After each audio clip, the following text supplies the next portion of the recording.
World history is a story told by ghosts. We see their deeds in the crumbling stone of an amphitheater. We hear their voices in the faded ink of a forgotten letter. We feel their presence in the worn steps of an ancient road. We collect these fragments, these echoes of a life once lived, and we piece them together, hoping to understand. What of the inner world? The vast, silent landscape of the mind. What did they hope for in the quiet of the night? What fears haunted their sleep? What beautiful, impossible worlds did they build for themselves between dusk and dawn? Ever wondered what ancient Romans dreamed? Those inner worlds? The fears of a soldier on a distant frontier, the hopes of a priestess tending a sacred flame, the anxieties of a merchant sailing an unknown sea, were lost forever, written in the invisible ink of the mind and erased by the dawn. But what if they weren't? What if cutting-edge AI could unlock those hidden realms, allowing us to virtually walk through the dreamscapes of our ancestors? Get ready to explore history in a way you never thought possible. Part 2. The nature of a dream. A dream is an echo of our waking life, a conversation between our experiences and our emotions. It is a nightly ritual where the brain, our silent archivist, sorts through the memories of the day, deciding what to keep and what to let go. This process is called memory consolidation. And in the strange, symbolic language of dreams, we rehearse, we process, we heal. The Romans themselves were fascinated by this other world. They saw dreams as divine messages, prophecies from the gods, or warnings from the spirits of the dead. Thinkers like Archaeology wrote entire volumes, encyclopedias of dream interpretation, believing that the image of an eagle, a snake, or a falling tooth held a secret about the future. They understood that the dream world had a language of its own, a language of symbols. Psychology in the modern age has a different name for this: archetypes. The idea popularized by Carl Jung that all of humanity shares a collective unconscious, a pool of universal symbols and stories. The hero, the wise old man, the shadow, the trickster. These figures appear in our myths, our legends, and our dreams, across all cultures and all times. It is this shared symbolic language that provides a key. Because while the personal, specific details of a dream are lost forever, the cultural and archetypal symbols that built it are not. They are preserved in the art, the religion, the literature, and the superstitions of a civilization. A dream is fleeting, but the culture that dreams it leaves a fossil record of its imagination.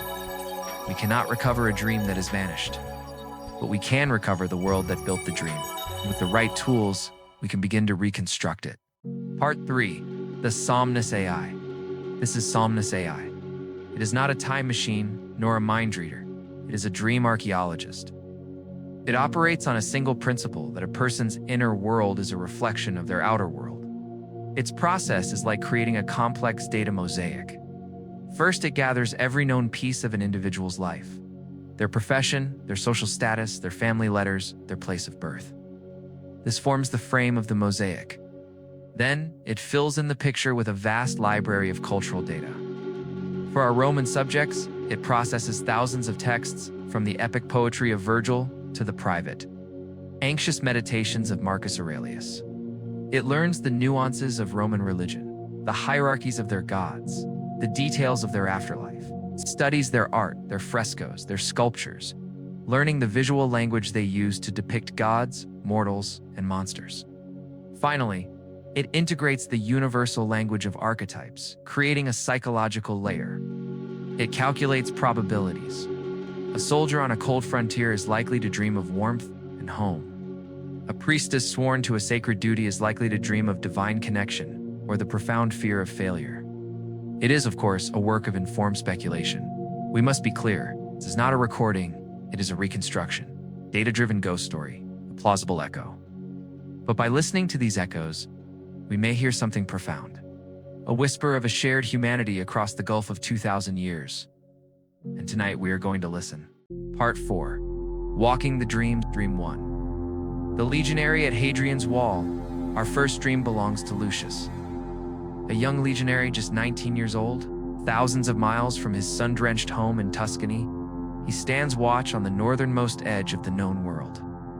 Hadrian's Wall. The year is 122 AD. His waking life is cold, disciplined, and filled with a constant low-level fear of the unknown tribes who live in the mists beyond the wall. And so, his dream is a fortress of anxiety. The wall is a cliff with no end, its stones glowing faintly with an unnatural frost in the moonlight. The sky is filled with strange, unfamiliar constellations that seem to shift and watch him. The fog is thick and seems to breathe, and in it, shadowy figures move, always just at the edge of his vision. He grips his spear, his knuckles white. The enemy is a shadow he can never quite see, but the dreaming mind seeks warmth, seeks what it has lost. And so, the memory of home bleeds through. A beautiful, glitching mirage appears over the cold, hostile landscape. A Ghibli-esque vision of a sunlit vineyard in Tuscany. He can almost smell the warm earth, see the ripe purple grapes hanging heavy on the vines. He sees his father's hands, strong and calloused, tending to the leaves.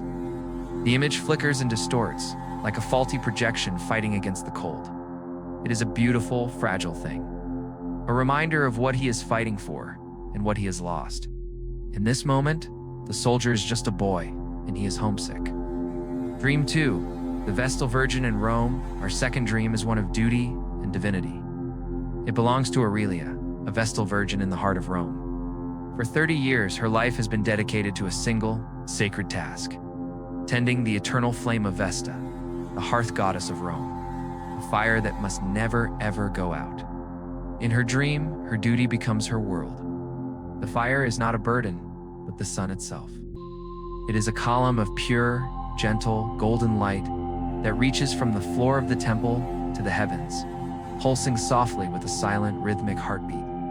The circular temple is not a prison, but the very center of the universe. Here, the gods speak to her not in omens of thunder and blood, but in whispers and blossoms. The marble statues of the gods seem to be breathing, their stony chests rising and falling. As she walks past the statue of Vesta, its marble lips move, and a soft whisper echoes in the chamber. As it speaks, glowing translucent flowers drift from its mouth and float through the air. Aurelia reaches out, and a single luminous petal rests on her palm before dissolving into light.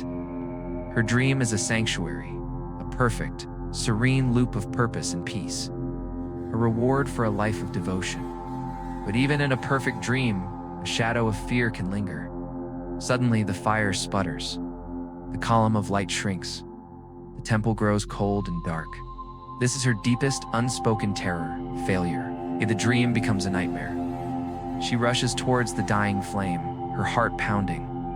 And as she reaches out, her own devotion, the warmth of her own soul, causes the flame to reignite, exploding back into its divine radiant form. Even in her dreams, she is the keeper of the flame. Dream 3. The Merchant in Alexandria, our final dream, is a whirlwind of commerce and chaos.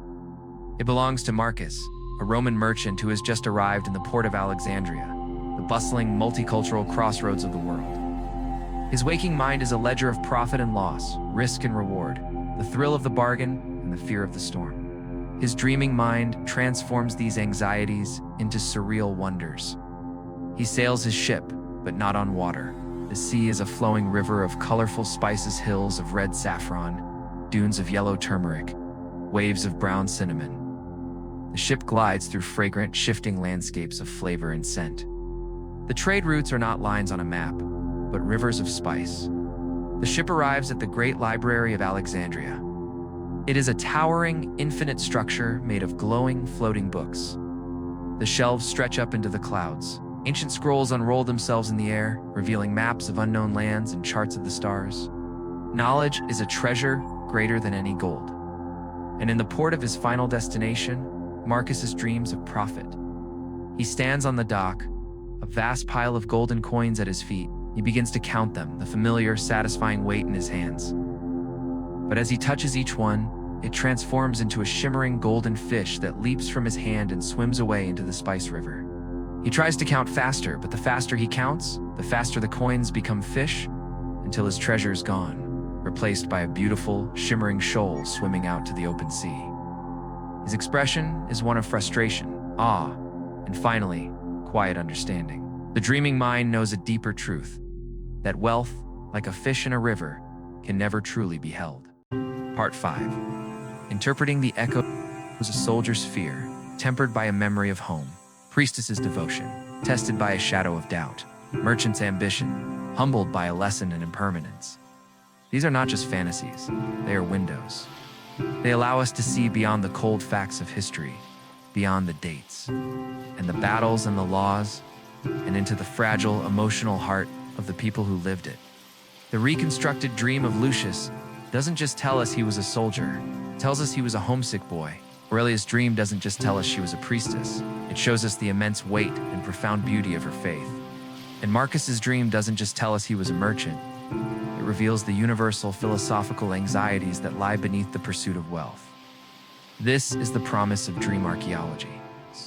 Not to show us what happened, but to help us feel what it was like. To bridge the gap between us and them, not with facts, but with empathy. Part 6. Your dream. Our future. To walk through these dreams is to walk through the human condition itself. Fear, duty, ambition, hope, the very same emotions that shape our own inner worlds.